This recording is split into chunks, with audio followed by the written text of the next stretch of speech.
Pasteur, séminariste et membre d'Église qui a assisté à la conférence en ligne de Nouveau Ciel, Nouvelle Terre, Shincheonji, témoignage sur la prophétie et l'accomplissement de l'Apocalypse, la nouvelle alliance de Dieu, bienvenue à tous.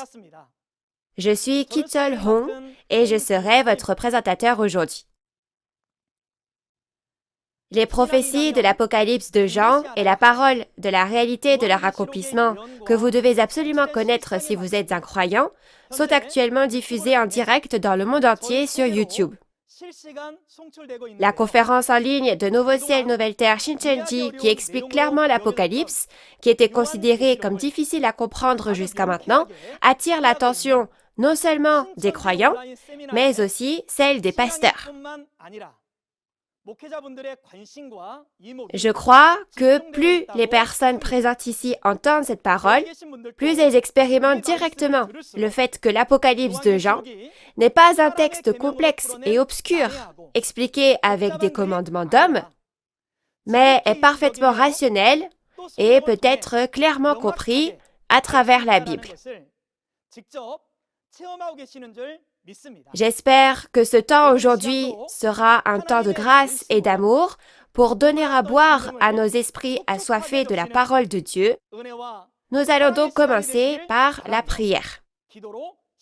Nous allons prier avec le même cœur.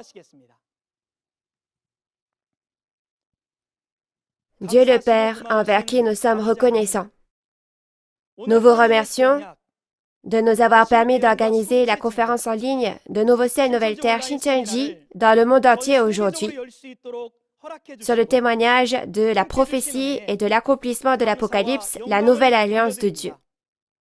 Et nous vous rendons gloire de la grâce que vous nous avez fait d'être avec nous. Comme vous l'avez prophétisé dans Apocalypse 22:16, le pasteur promis, le président de Nouveau Ciel, Nouvelle Terre, Shincheonji et les 12 chefs de tribu qui ont appris du président, envoyé par Jésus du Nouveau Testament aux Églises, témoigne clairement des prophéties de tous les chapitres de l'Apocalypse et de la parole de la réalité accomplie. La dernière fois, nous avons appris la parole d'Apocalypse 6 et aujourd'hui, nous apprendrons la parole d'Apocalypse 7 par l'intermédiaire du chef de la tribu de Jean. Que ce soit un rassemblement qui ne rende gloire qu'à Dieu, en étant avec Dieu. Veuillez être avec le chef de la tribu de Jean, qui est en charge de donner la parole, afin que la parole du secret du royaume des cieux dans Apocalypse 7 puisse être clairement témoignée par la puissance du Saint-Esprit et en donnant une grâce et un amour infini à tous les pasteurs, séminaristes et à tous les fidèles présents. Faites-en un temps précieux pour que nous puissions réaliser et recevoir la grâce. Que ce soit un moment béni pour rendre gloire à Dieu seul en étant rempli du Saint-Esprit et de la parole. Nous avons prié au nom de Jésus. Amen.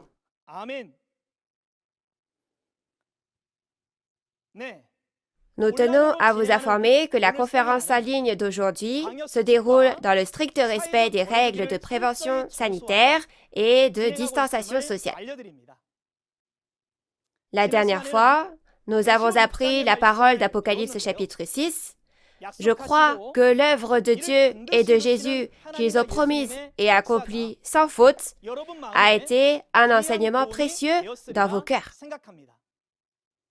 La parole d'Apocalypse chapitre 7 qui vous sera prêchée aujourd'hui contraste avec Apocalypse chapitre 6 qui traitait du jugement et de la fin de l'Israël spirituel, le premier monde, et parle de la création des 12 tribus, le nouveau royaume et le nouveau peuple de Dieu. Vous verrez le contenu à propos des 144 000 des 12 tribus, à propos desquels vous étiez si curieux. Qui sont les 144 000 des 12 nouvelles tribus créées en scellant du sceau de Dieu?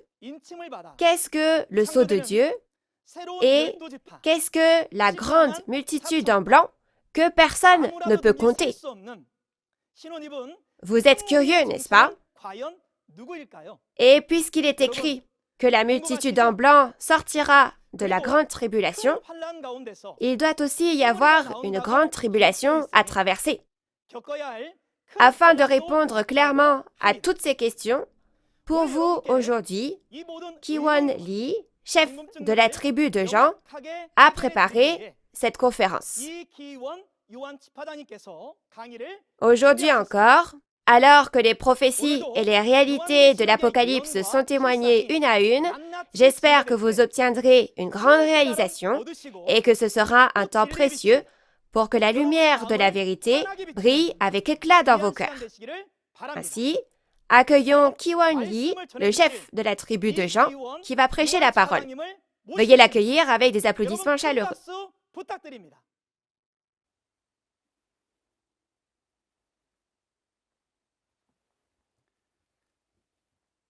Bonjour, je suis Ki-won Lee, établi au nom de Jean, et aujourd'hui, je vais enseigner Apocalypse 7 à la suite de ce que nous avons vu la dernière fois.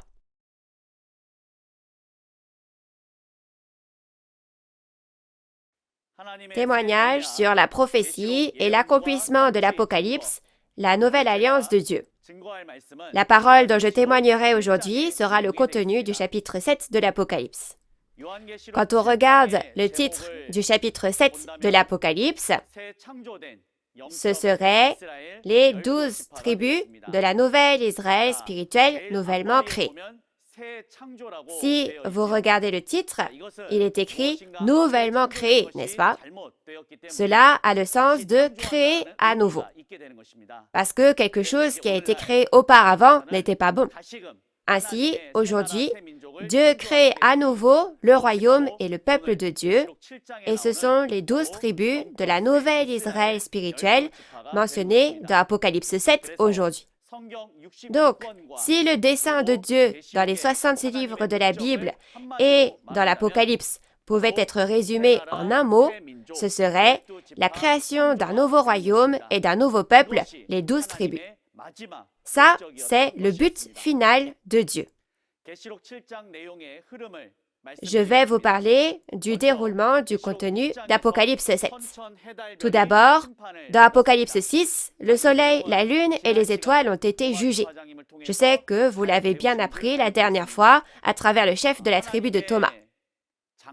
Donc, malheureusement, le tabernacle de Dieu, le temple du tabernacle et ses fidèles ont mangé les viandes sacrifiées aux idoles données par les Nicolaïtes et ont commis l'impudicité et sont devenus un avec le pasteur de Satan.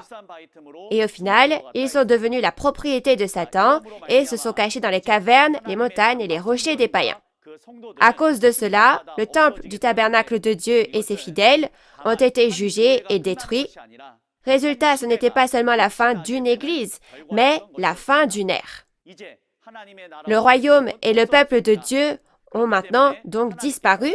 C'est pourquoi Dieu doit à nouveau créer le royaume et le peuple de Dieu. Et c'est ce que nous verrons dans le chapitre 7 aujourd'hui. Dans ces 12 tribus, ce nouveau royaume et ce nouveau peuple, d'abord, les 144 000 scellés sont créés. Et si vous regardez dans Apocalypse 7, versets 9 à 14, vous verrez une multitude vêtue de vêtements blancs que personne ne pouvait compter. Ces personnes, au temps de la fin, sont les enfants de Dieu qui sont choisis, le peuple de Dieu. Alors maintenant, lisons ensemble Apocalypse 7, versets 1 à 4, et je vais vous parler de ce contenu. Nous allons lire. Après cela, je vis 4 anges debout aux 4 coins de la terre. Ils retenaient les 4 vents de la terre, afin qu'il ne soufflât point de vent sur la terre, ni sur la mer, ni sur aucun arbre. Et je vis un autre ange, qui montait du côté du soleil levant, et qui tenait le sceau du Dieu vivant. Il cria d'une voix forte aux 4 anges à qui il avait été donné de faire du mal à la terre et à la mer, et il dit, « Ne faites point de mal à la terre, ni à la mer, ni aux arbres, jusqu'à ce que nous ayons marqué du sceau le front des serviteurs de notre Dieu. » Et j'entendis le nombre de ceux qui avaient été marqués du sceau, 144 000 de toutes les tribus des fils d'Israël. Vous avez bien lu? Le premier mot qui apparaît dans Apocalypse 7, verset 1, c'est « après cela ». Donc, c'est ce qui permet de montrer ce qui précède et ce qui suit un événement. Ce que nous appelons cela, c'était l'événement d'Apocalypse chapitre 6. Comme je l'ai dit au début, le soleil, la lune et les étoiles ont été jugés et ont disparu. Le peuple de Dieu, appelé le premier ciel et la première terre, a disparu, n'est-ce pas? Ces événements sont l'accomplissement des paroles de Matthieu 8, verset 12. Les fils du royaume seront jetés dans les ténèbres du dehors, où il y aura des pleurs et des grincements de dents. Donc, après les événements d'Apocalypse 6, nous arrivons à Apocalypse 7, et si nous regardons les versets 1 à 8, les 144 000 des 12 tribus sont scellés et ce contenu est l'événement qui accomplit le contenu de Matthieu 8, verset 11, qui dit « Plusieurs viendront de l'Orient et de l'Occident et s'assieront dans le royaume des cieux. » Ensuite, il est écrit « Après cela, je vis 4 anges debout aux 4 coins de la terre, et ils retenaient les 4 vents de la terre, afin qu'il ne souffle point de vent sur la terre, ni sur la mer, ni sur aucun arbre. » Alors les 4 anges ici sont les archanges. Et les 4 vents de la terre que les archanges retiennent font référence aux nombreux anges appartenant à ces archanges. Ainsi, tout comme dans la vie de tous les jours, au sein d'un groupe, la personne qui est à la tête est appelée le chef de telle ou telle chose. De la même façon, il y a aussi cette organisation entre les anges dans le ciel. Donc les anges sont répartis en 4 groupes et les chefs de ces groupes sont appelés les archanges. Ainsi, ces archanges retiennent les anges qui sont appelés les 4 vents de la terre afin qu'il ne souffle point de vent sur la terre, ni sur la mer, ni sur aucun arbre. Cette terre fait référence au temple du tabernacle et la mer fait référence au monde et les arbres font référence à diverses dénominations. Ainsi, il est écrit qu'ils empêchent les vents de souffler. Pourquoi? Quand on regarde la raison au verset 3, c'est écrit « Ne faites point de mal à la terre, ni à la mer, ni aux arbres, jusqu'à ce que nous ayons marqué du sceau le front des serviteurs de notre Dieu. » Donc c'était en raison de cette parole. Donc cela veut dire que la raison pour laquelle les 4 anges retenaient les 4 vents de la terre était pour sceller les 144 000 serviteurs de Dieu. Donc, jusqu'à ce qu'ils soient scellés, le vent est retenu et le jugement est suspendu, et après qu'ils sont scellés, le vent et le jugement reprennent, n'est-ce pas? C'est pourquoi il y a une tempête au chapitre 6, n'est-ce pas? On a jugé à travers les anges, et maintenant, le jugement a cessé, n'est-ce pas? On scelle les 144 000 et après le scellage, le vent et le jugement reprennent. C'est ce que cela signifie. Donc maintenant, le vent est retenu. Alors ensuite, il est écrit « Un autre ange qui montait du côté du soleil levant et qui tenait le sceau du Dieu vivant. » Donc c'est l'une des choses les plus importantes dans ce que vous allez apprendre aujourd'hui. Le sceau de Dieu. Alors, qu'est-ce que ça veut dire? Le sceau dont on parle ici n'est pas le sceau dans le sens de récipient, mais est le sceau dans le sens de cachet. Donc, le cachet. Si nous y pensons, sur un sceau est écrit le nom du propriétaire du sceau. Et si on appose son sceau quelque part, cela montre que c'est notre possession. Alors, si c'est le sceau de Dieu, le nom de Dieu doit y être écrit, n'est-ce pas? Alors, quel est le nom de Dieu? Oui, c'est d'abord Jéhovah. Donc, si vous regardez dans Jean 1, verset 1, il est écrit « La parole, c'est Dieu ». Ainsi, la parole de Dieu est écrite sur le sceau de Dieu. Et la personne qui reçoit la parole sera donc aussi dans la position de sceau de Dieu. Donc si vous regardez Agée 2, verset 23, il est écrit « Je ferai de Zorobabel un sceau de Dieu ». Mais ces paroles se sont en fait accomplies à travers Jésus. C'est pourquoi il y a une expression de Jésus disant « Je suis celui qui est scellé par Dieu le Père ». Donc le sceau de Dieu, pour résumer, c'est la parole de Dieu et le pasteur qui a reçu la parole. Alors, Que signifie marquer le front du sceau de Dieu? C'est écrire la parole de Dieu dans l'esprit et dans le cœur de la personne. Donc si l'on compare cela à un sceau, cela signifie apposer un sceau sur quelqu'un. Donc c'est graver quelque chose sur cette personne, n'est-ce pas? C'est donc graver la parole de Dieu dans l'esprit et le cœur, l'y écrire. C'est ce que signifie le fait de sceller. Alors, voyons maintenant ce que signifie être scellé du sceau de Dieu. Reconnaître la parole de Dieu et écrire la parole de Dieu dans mon esprit et dans mon cœur, c'est le sens de « je suis scellé ». Ainsi, comme vous pouvez le voir, il y a le sceau de Dieu et le sceau de Dieu, le fait d'écrire cette parole dans l'esprit et dans le cœur, c'est le sens d'être scellé. Donc, je vous enseigne maintenant la parole de cet apocalypse de Dieu. Alors, si vous regardez cela en vous basant sur ce que nous venons d'apprendre, je suis en fait en train de sceller. Et si vous, qui écoutez, reconnaissez cette parole et l'acceptez, vous êtes dans la position d'être scellé. Vous comprenez? Ce n'est pas difficile. Alors, un ange, ensuite, apportant le sceau de Dieu, est venu du côté du soleil levant et a dit « Jusqu'à ce que nous ayons marqué du sceau le front des serviteurs de notre Dieu. » Alors, là où le soleil se lève ici, le soleil représente Dieu. Dans Psaume 84, verset 12, ainsi, l'endroit où le soleil se lève indique le lieu où l'œuvre de Dieu a lieu, le lieu de l'accomplissement de l'Apocalypse. Il est dit que l'ange qui apporte le sceau de Dieu a pour mission de sceller. Ainsi, quand il dit « nous », il fait référence à ceux qui scellent, puisqu'il dit « jusqu'à ce que nous ayons marqué du sceau le front des serviteurs de notre Dieu ». Alors, ce « nous » fait référence d'abord à l'ange qui apporte le sceau de Dieu, bien sûr.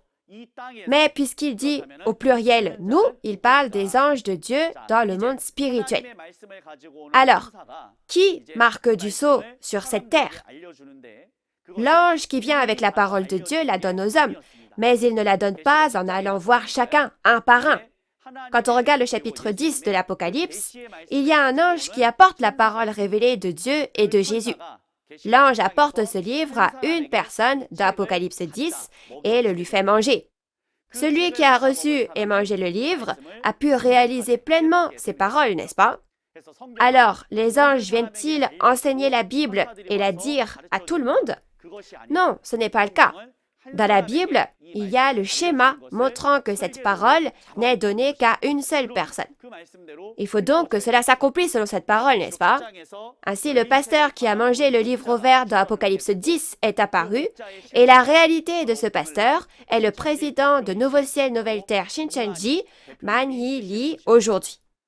Ainsi, aujourd'hui, Nouveau Jean, le pasteur promis, le président de Nouveau Ciel, Nouvelle Terre, Shincheonji, reçoit et mange cette parole et scelle et enseigne les 12 chefs de tribu avec cette parole et leur donne à chacun d'entre eux la mission de sceller 12 000 personnes par tribu. Ainsi, le « nous » ici fait référence tout d'abord aux anges de Dieu dans le monde spirituel, le pasteur qui a reçu et mangé le livre ouvert, et les 12 chefs de tribu de Nouveau Ciel, Nouvelle Terre, Shincheonji, qui ont été scellés par le pasteur qui a reçu et mangé le livre. Ils en sont la réalité. Alors ensuite, s'il y a le sceau de Dieu, à l'inverse, il y a aussi le sceau, le cachet de Satan. Donc, quand vous recevez le sceau de Dieu, vous appartenez à Dieu, mais à l'inverse, si vous recevez le sceau de Satan, vous devenez la propriété de Satan. C'est pourquoi il ne faut absolument pas recevoir le sceau de Satan. Alors, plutôt que l'expression « sceau de Satan », le sceau de Satan est décrit comme la marque de Satan dans Apocalypse 13. La parole de Dieu est inscrite sur le sceau de Dieu, mais les paroles de Satan, c'est-à-dire le mensonge, la fausse vérité, sont inscrites sur le sceau de Satan, bien sûr. Si nous regardons dans le chapitre 13 de l'Apocalypse, la fausse vérité a été présentée sous la forme du 666. Alors vous apprendrez cela en détail avec le chef de tribu qui donnera la conférence sur cette parole d'Apocalypse 13. Et dans tous les cas, n'oubliez jamais que nous ne devons jamais recevoir la marque de Satan, la fausse vérité de Satan, sinon on devient la possession du diable. Ne dites pas Amen à n'importe quelle parole, mais j'espère que vous pourrez être scellés avec la parole de vérité. Alors le sceau de qui devrions-nous recevoir? Bien sûr, le sceau de Dieu. La marque de Satan, le cachet de Satan, en un mot, c'est le 666. Il ne s'agit en aucun cas d'un code barre. La marque de Satan, c'est la fausse vérité. Si nous acceptons et reconnaissons cette fausse vérité dans notre cœur, nous devenons la possession de Satan. Et résultat, on va dans les temps de feu et de soufre en enfer. Mais le but de la vie de foi, c'est le royaume des cieux et la vie éternelle. Alors, pouvons-nous aller en enfer après avoir vécu toute une vie de foi? Par conséquent, nous devons être marqués du sceau de Dieu, du cachet de Dieu, c'est-à-dire recevoir la parole de vérité de Dieu. Donc j'espère que nous tous, les pasteurs, séminaristes et fidèles bien-aimés, deviendront la possession de Dieu et que nous accueillerons Dieu et vivrons au royaume des cieux pour toujours. Quel est le but de notre foi? Est-ce l'argent?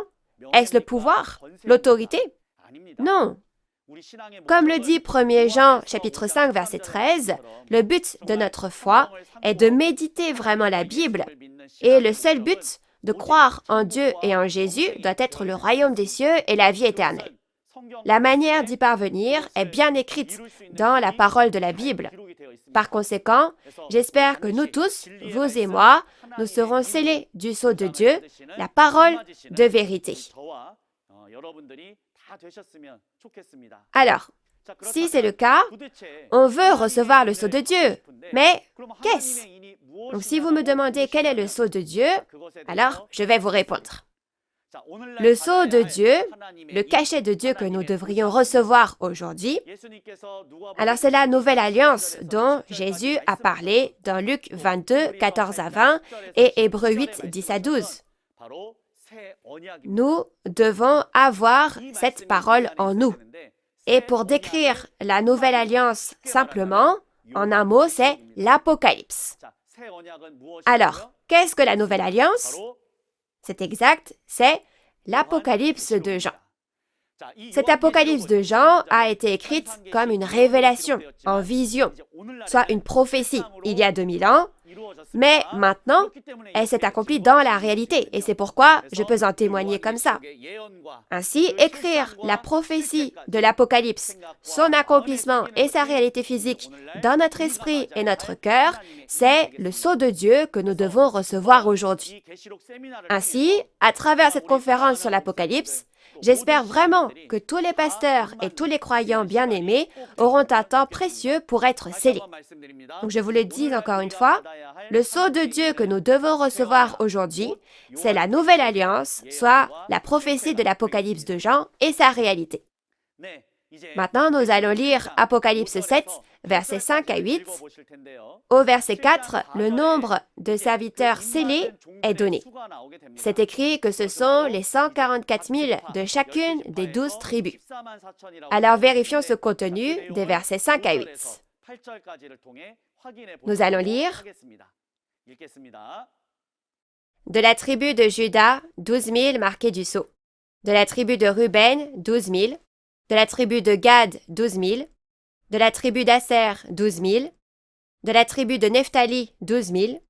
De la tribu de Manassé, 12 000. De la tribu de Siméon, 12 000. De la tribu de Lévi, 12 000. De la tribu d'Issachar, 12 000. De la tribu de Zabulon, 12 000. De la tribu de Joseph, 12 000. De la tribu de Benjamin, 12 000 marqués du sceau. Vous avez bien lu? Alors, voyons maintenant le nombre des serviteurs scellés.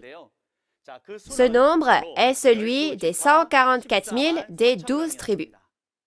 Donc, quand on regarde Apocalypse 7, versets 4 à 8, on voit qu'ils sont scellés et qu'il y a donc 12 000 dans chaque tribu.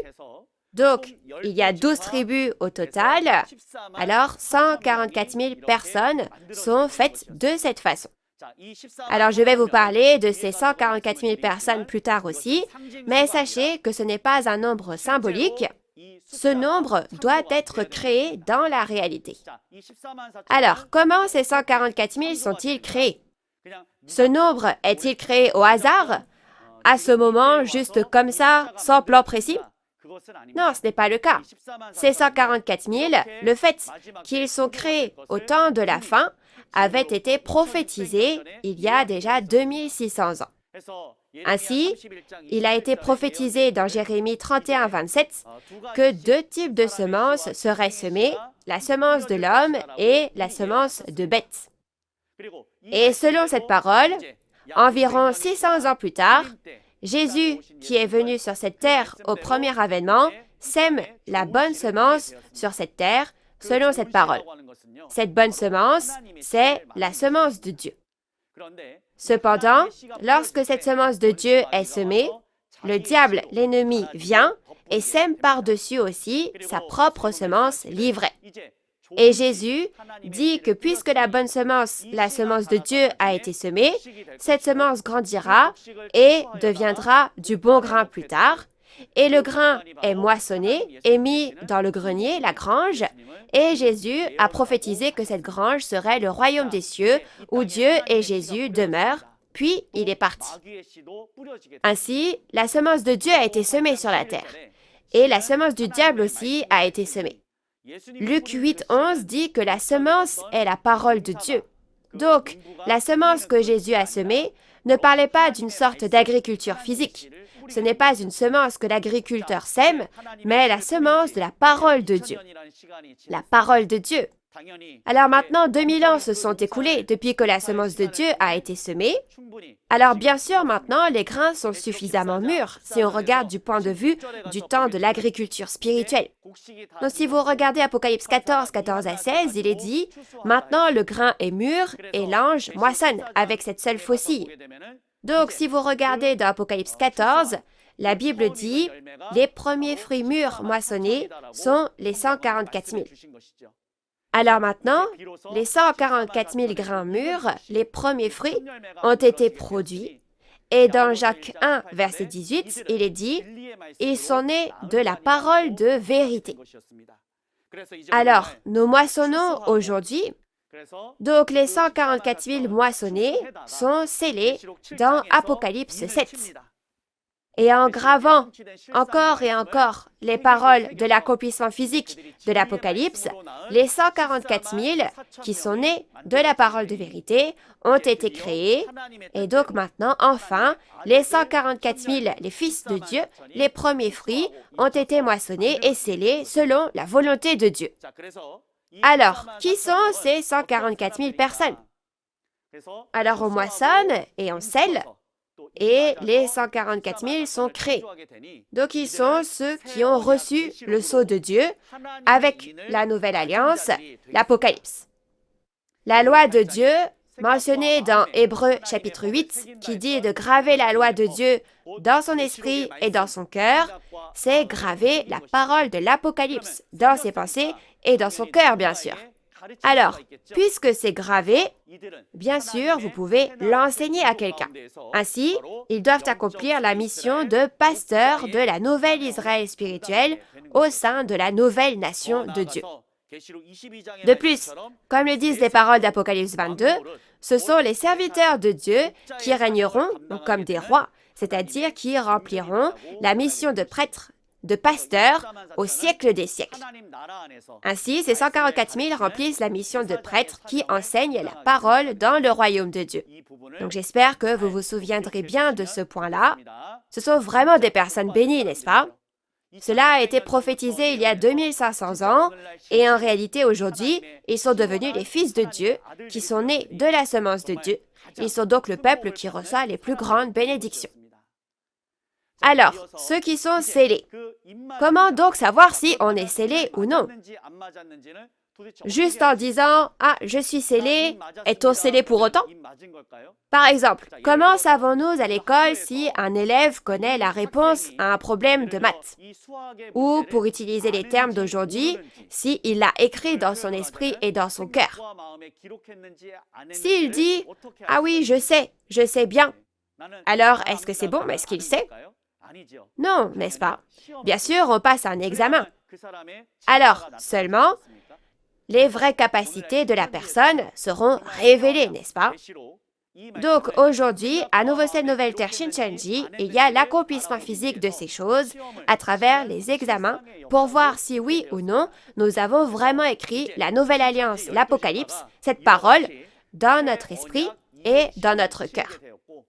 Ainsi, les 12 tribus de Shincheonji ont passé un examen pour accomplir la Nouvelle Alliance, comme ceci. Et la photo que vous voyez montre les membres d'une certaine tribu ou d'une certaine église portant des vêtements blancs et agenouillés devant le trône de Dieu et passant un examen sur la parole de l'Apocalypse. Par conséquent, j'espère que tous ceux d'entre nous qui écoutent verront bien que dans le monde entier, cet accomplissement physique et cette réalité sont apparus de cette manière uniquement dans les 12 tribus de Shincheonji. Alors ensuite, si vous regardez dans Apocalypse 7, versets 5 à 8, que nous venons de lire, vous verrez qu'il y a 12 tribus. Quand on regarde les noms des 12 tribus, ce sont les noms des 12 fils d'Israël qui sont écrits. Alors, les noms de ces tribus seront-ils utilisés tels quels aujourd'hui ou contiennent-ils une autre volonté profonde de Dieu? Alors, je vais vous parler de ces choses.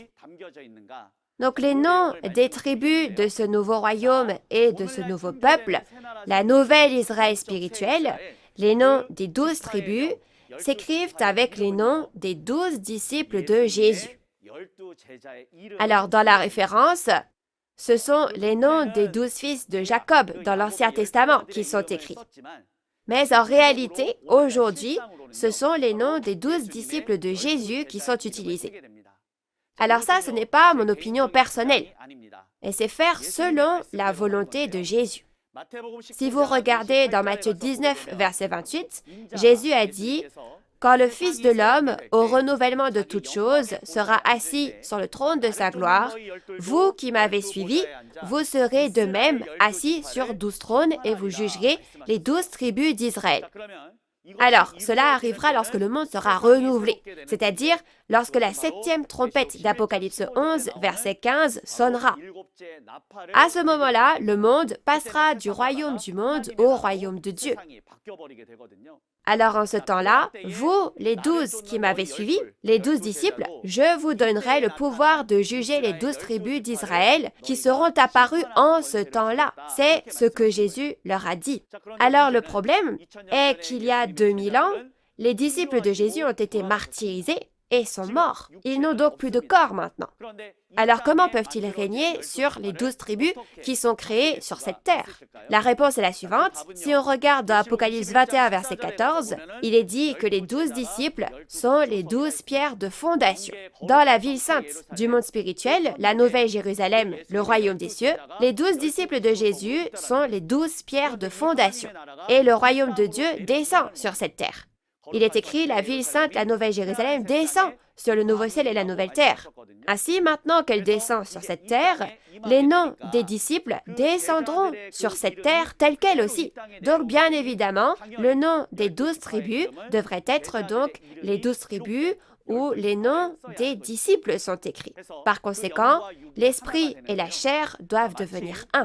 Comme lorsqu'on nomme un récipient, on le nomme selon quoi? Il sera nommé en fonction de son contenu, n'est-ce pas?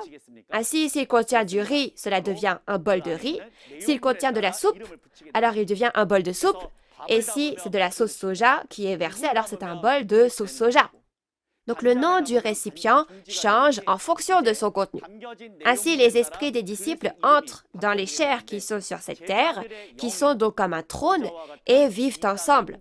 Donc, bien sûr, c'est l'esprit qui va déterminer le nom de la tribu. Ainsi, aujourd'hui, les 12 tribus de Nouveau Ciel, Nouvelle Terre, Shincheonji sont les 12 tribus de la nouvelle Israël spirituelle. Les 12 tribus ont été nommées d'après les noms des 12 disciples. Ainsi, il y a la tribu de Jean, la tribu de Pierre, la tribu de Jacques, la tribu d'André, la tribu de Thaddée, la tribu de Philippe, la tribu de Simon, la tribu de Barthélemy, la tribu de Matthieu, la tribu de Matthias, la tribu de Jacques, la tribu de Thomas. Ce sont les noms des 12 tribus d'après les noms des 12 disciples. Donc c'est l'œuvre de l'accomplissement physique, n'est-ce pas? Maintenant, alors, pourquoi y a-t-il dans la référence les noms des 12 tribus de l'Ancien Testament? Donc cela fait référence à la restauration du royaume de Dieu, Israël, que Dieu voulait accomplir à l'origine. Alors ensuite, aujourd'hui, les 12 disciples qui sont morts il y a 2000 ans existent maintenant sous forme d'esprits. Ces esprits deviennent un avec la chair des 12 chefs de tribus qui ont été établis sur cette terre. L'esprit et le corps deviennent un, et sur cette terre, ensemble, ils gouvernent les 12 tribus de la nouvelle Israël spirituelle, les 12 tribus de Nouveau-Ciel, Nouvelle Terre, Shincheonji. Ils règnent et ils jugent. Ainsi, aujourd'hui, le trône des 12 tribus de Nouveau-Ciel, Nouvelle Terre, Shincheonji a été formé. C'est l'accomplissement physique qui a seulement eu lieu à Nouveau-Ciel, Nouvelle Terre, Shincheonji et qui ne peut être trouvé nulle part ailleurs dans le monde. Ainsi, le 14 mars 1995, au stade public de Suwon, les 12 chefs de tribu ont été établis. Et en établissant les 12 chefs de tribu comme ça, il y a réellement eu cette organisation du trône. Alors, je veux que vous sachiez que c'est une réalité qui n'existe qu'à Nouveau-Ciel, Nouvelle Terre, Shincheonji et qui ne peut être trouvée nulle part ailleurs dans le monde. Maintenant, nous allons lire Apocalypse 7, versets 9 à 14. Après cela, je regardais, et voici, il y avait une grande foule que personne ne pouvait compter, de toute nation, de toute tribu, de tout peuple et de toute langue. Ils se tenaient devant le trône et devant l'agneau, revêtus de robes blanches et des palmes dans leurs mains. Et ils criaient d'une voix forte en disant, « Le salut est à notre Dieu qui est assis sur le trône et à l'agneau. » Et tous les anges se tenaient autour du trône et des vieillards et des 4 êtres vivants, et ils se prosternèrent sur leurs faces devant le trône, et ils adorèrent Dieu, en disant « Amen, la louange, la gloire, la sagesse, l'action de grâce, l'honneur, la puissance et la force soient à notre Dieu au siècle des siècles. Amen. » Et l'un des vieillards prit la parole et me dit « Ceux qui sont revêtus de robes blanches, qui sont-ils, et d'où sont-ils venus? » Je lui dis « Mon Seigneur, tu le sais. » Et il me dit « Ce sont ceux qui viennent de la grande tribulation. Ils ont lavé leurs robes, et ils les ont blanchies dans le sang de l'agneau. » Vous avez bien lu. Alors encore une fois, le premier mot qui apparaît au chapitre 7, verset 9, c'est « après cela ». Ne l'avons-nous pas vu plus tôt au verset 1 du chapitre 7? Alors, que s'est-il passé avant le verset 9? Comme je vous l'ai dit, depuis le début, donc il y a eu la création des 144 000, n'est-ce pas? Donc maintenant, cela. Donc c'est après cela. Donc ce qui s'est passé avant, c'est le jugement a été arrêté et les vents sont retenus jusqu'à ce que les 144 000 soient scellés. Alors, les 144 000 ont été scellés, tandis que le jugement a été arrêté. Donc maintenant qu'ils ont été scellés, puisqu'il est dit que les vents ne sont retenus que jusqu'à ce qu'ils soient scellés, alors maintenant, les vents souffleront à nouveau, n'est-ce pas? Et si on regarde dans Apocalypse 7, 9 et 14, on dit que c'est une grande tribulation. Et du milieu de cette grande tribulation, une grande multitude vêtue de blanc qu'on ne peut compter est sortie. Alors d'où sort la grande multitude vêtue de blanc qui sort de la grande tribulation? Quand on regarde, il est dit qu'elle sort innombrable de toute nation, de toute tribu, de tout peuple et de toute langue, n'est-ce pas? Alors c'est écrit que personne ne pouvait compter, n'est-ce pas? Ce qu'on peut compter ici, ce sont les 144 000, n'est-ce pas? Donc on parle d'un nombre réel ici que l'on peut compter, mais quand on dit que personne ne pouvait compter, cela veut dire qu'il y en a tellement qu'on ne peut pas compter. Mais alors pourquoi tant de gens viennent-ils de toute nation, de toute tribu, de tout peuple et de toute langue? Alors la nation, c'est l'Église, la tribu, c'est la dénomination, le peuple représente les membres d'Église et la langue, c'est la doctrine. Comme 1 Pierre, chapitre 2, verset 9, parle d'un sacerdoce royal, Tout comme un roi gouverne un royaume, c'est un prêtre comme un roi, un pasteur qui gouverne l'Église. Et de la même façon, selon la même logique, parmi les églises, les dénominations, les membres d'église et les doctrines, il est dit qu'un nombre de personnes innombrables vient maintenant au trône de Dieu. Alors, que peut bien donc signifier cette grande multitude en blanc? Quand nous disons des vêtements blancs, des robes blanches, on ne parle pas réellement de vêtements blancs. Mais le fait de parler de vêtements blancs, en fait, les vêtements, ce sont les vêtements du cœur. C'est pourquoi seul le sang de Jésus peut laver les vêtements du cœur, selon l'expression qui dit que le cœur donc est rendu blanc et pur. Donc c'est pourquoi il est dit que le cœur lavé par le sang de Jésus et les œuvres justes sont des vêtements blancs. Comme le dit Jean 15, verset 3, « Vous êtes purifiés par les paroles que je vous ai dites. » Donc seules les paroles de Jésus, soit le sang de l'agneau, peuvent nous purifier de nos péchés et de nos souillures. Et alors seulement nos péchés disparaissent et nous devenons saints, et alors seulement serons-nous qualifiés pour vivre avec Jésus et Dieu.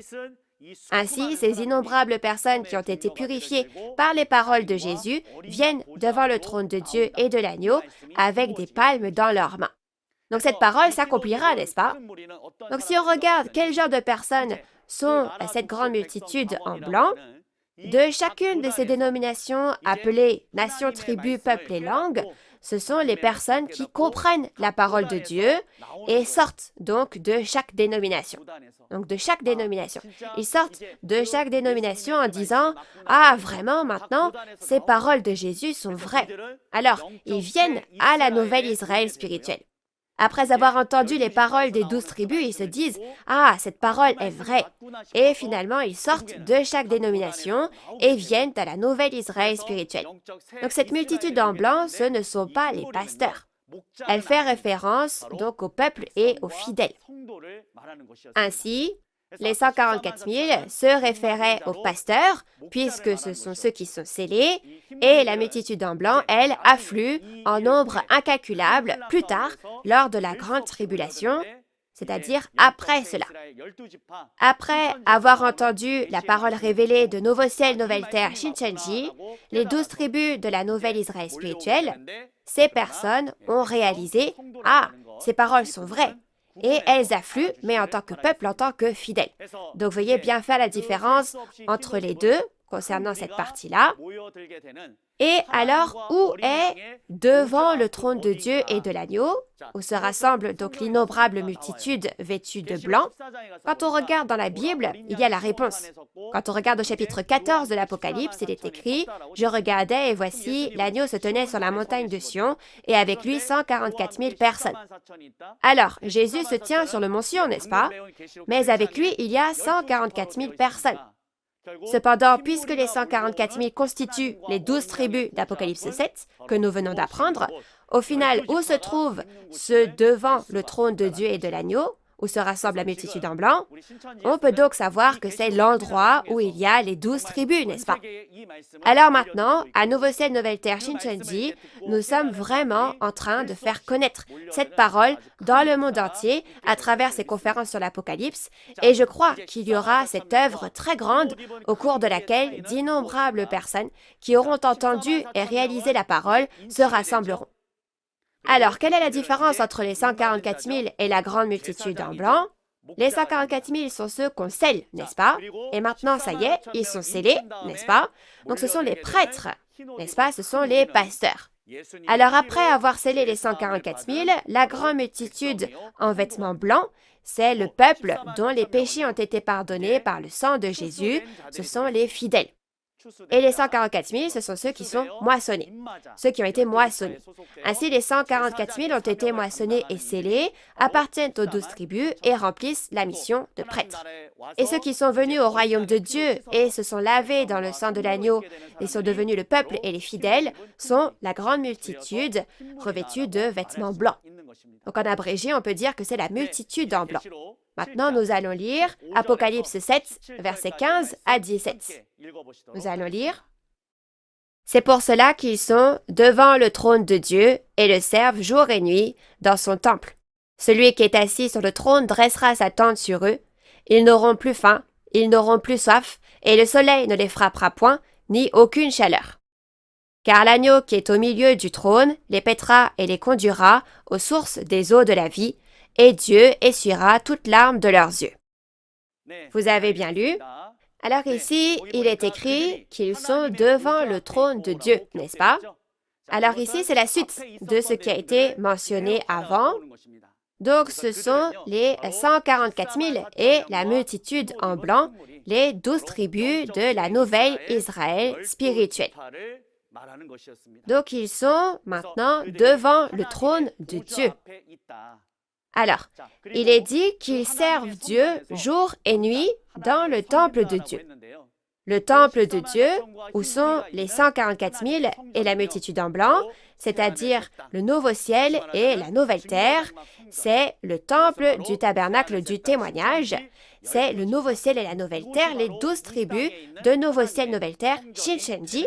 Cet endroit, c'est le temple de Dieu sur cette terre. Mais il est dit que Dieu dressera sa tente sur eux. Donc le tabernacle de Dieu, c'est le royaume des cieux du monde spirituel. Donc le royaume des cieux est avec eux, les 144 000 et la multitude en blanc.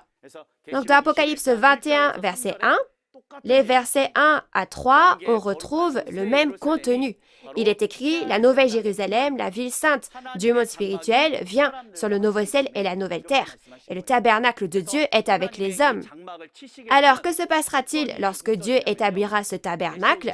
Si on regarde dans Apocalypse 21, verset 4, il dit « Il n'y aura plus de mort. » Ainsi, avant qu'Adam ne pêche, ce que Dieu voulait tant, en fait, il aurait pu vivre éternellement avec Dieu. Cependant, à cause du péché d'Adam, Dieu est parti et la mort est venue sur cette terre. Donc, Dieu, qui était parti, voulait revenir sur cette terre, mais il ne pouvait pas à cause du péché des hommes. Mais maintenant, tous les plans de Dieu ont été accomplis et comme Dieu revient enfin aujourd'hui, l'œuvre de restauration de toutes choses aussi s'accomplit. Alors maintenant, le dessein de Dieu, le royaume des cieux et la vie éternelle s'accompliront. Par conséquent, la tente, le tabernacle de Dieu est maintenant dressé sur eux. Et ces paroles s'accomplissent aujourd'hui.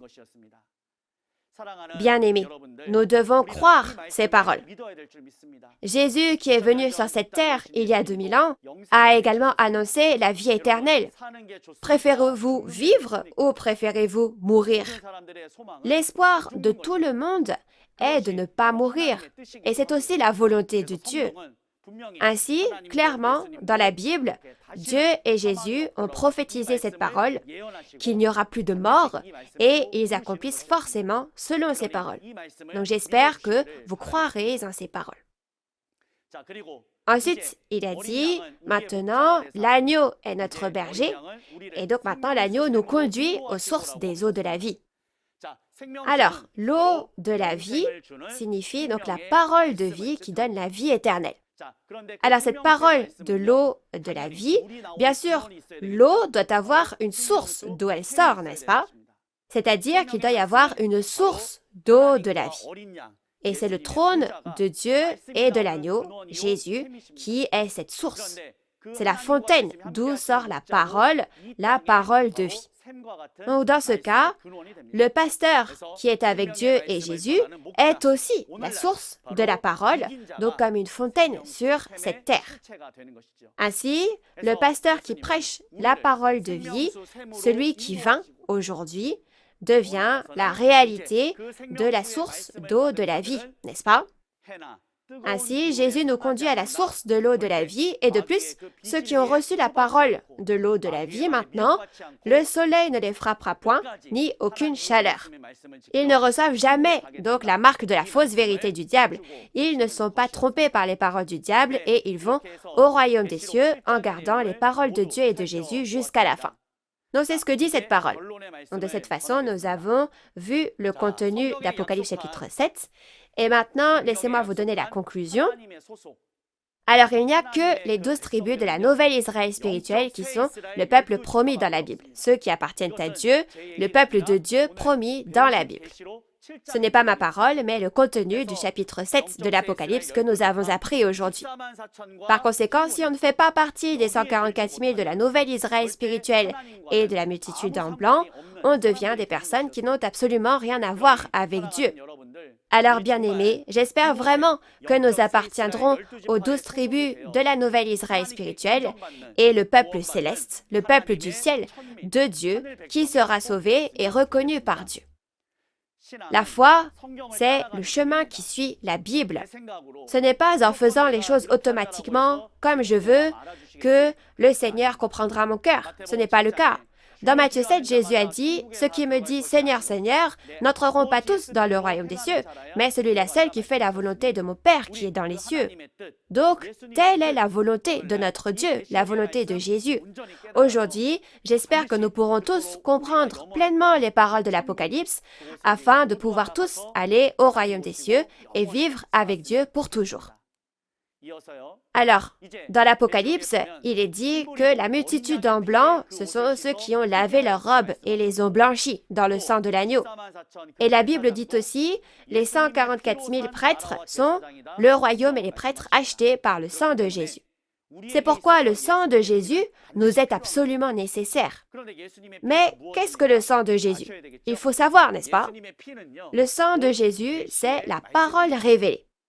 Alors aujourd'hui, ces paroles qui témoignent de la réalité et de l'accomplissement de l'Apocalypse sont le sang de Jésus que nous devons manger et avec lequel nous devons nous laver. Alors, ce sang de Jésus entre en moi et par l'effet de ce sang, mes péchés disparaissent et je suis qualifié pour vivre avec Dieu. Donc aujourd'hui, j'espère qu'à travers cette parole révélée, le sang de Jésus, nous pourrons tous être pardonnés de nos péchés et devenir tous les enfants de Dieu. Chers pasteurs et séminaristes et les nombreux fidèles, depuis combien de temps attendons-nous le second avènement de Jésus? Et depuis combien de temps attendons-nous que la nouvelle alliance de Jésus s'accomplisse? C'est pourquoi, aujourd'hui, je vous témoigne ces paroles qui se sont accomplies. Le temps est venu, et maintenant, les paroles du secret du royaume des cieux que Dieu a lui-même écrites, les paroles de l'Apocalypse qui ont été gardées par Dieu jusqu'à ce jour, quand le moment est venu, il les a données à Jésus, et quand Jésus a ouvert le livre, un par un, il a accompli toutes les paroles écrites dans ce livre. Et chaque fois qu'il les a accomplies, il a montré toutes les réalités qui apparaissaient à une seule personne. Et c'est aujourd'hui le pasteur promis, le président de Nouveau Ciel, Nouvelle Terre, Shincheonji, le représentant de Nouveau Ciel, Nouvelle Terre, Shincheonji. Ainsi, ce pasteur a vu et entendu tout l'accomplissement de l'Apocalypse, et il était sur les lieux où l'Apocalypse a été accompli. Il connaît donc toutes choses, n'est-ce pas? Et Jésus a donné le livre à manger à ce pasteur dans Apocalypse 10 et l'a envoyé pour témoigner de ce qu'il a vu et entendu aux églises. Comme dans la parole d'Apocalypse 22:16, « Moi, Jésus, j'ai envoyé mon messager aux églises pour qu'il témoigne de ces choses, c'est-à-dire les réalités accomplies de tous les chapitres de l'Apocalypse. » Ainsi, de la même façon, maintenant, le pasteur promis est en première ligne et s'unit aux 12 chefs de tribu pour témoigner de l'Apocalypse.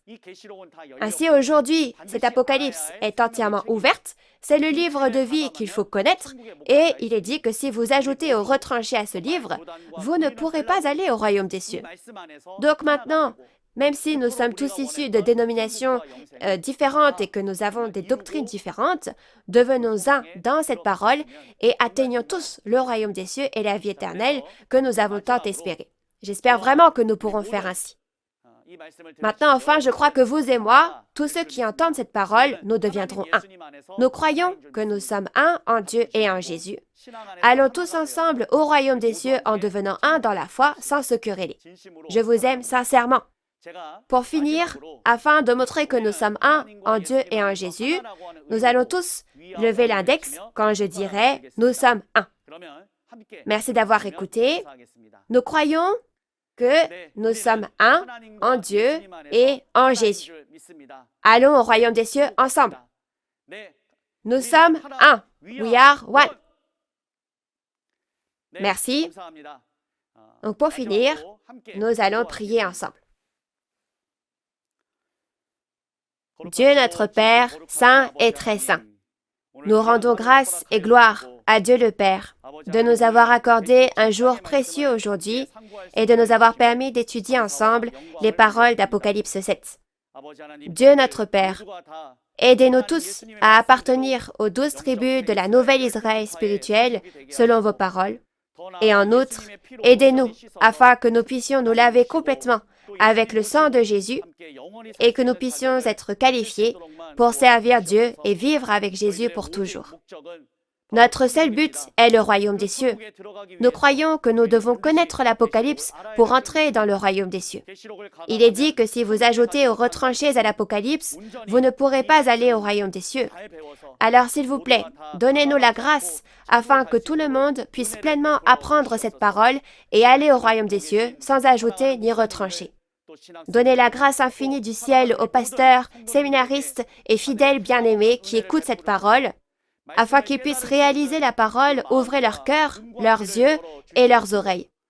Veuillez œuvrer pour que chacun puisse être scellé avec les paroles de cette révélation et devenir le précieux peuple de Dieu dans le royaume des cieux. Aussi, que Dieu soit avec nous jusqu'à Apocalypse 22, jusqu'à la fin, jusqu'au moment même où toutes ces choses sont conclues, et ouvrez l'environnement de chacun ici présent pour que tous puissent écouter ces paroles jusqu'à la fin. Nous vous remercions et nous avons prié au nom de Jésus. Amen. Merci beaucoup d'avoir écouté. Nous allons terminer ici. Merci. Lorsque la première trompette est sonnée, de la grêle et du feu mêlés de sang tombent sur la terre et un tiers de la terre et des arbres sont brûlés. En raison de ce contenu, certaines personnes disent que c'est une bombe nucléaire. Si c'était une bombe nucléaire, où devrait-elle être? Elle devrait être dans un entrepôt d'armes. Si vous ne connaissez pas de la première à la 6e trompette, vous ne pouvez pas entendre le son de la 7e trompette et ne pouvez pas le vérifier. Donc j'espère que vous pourrez tous vraiment ouvrir votre cœur et écouter le message de salut contenu dans cette trompette et en bénéficier. Jeudi de cette semaine, comme la vidéo d'aperçu que vous avez vue plus tôt, le chef de la tribu d'André, Il-gon Kim, nous délivrera les paroles du chapitre 8 de l'Apocalypse.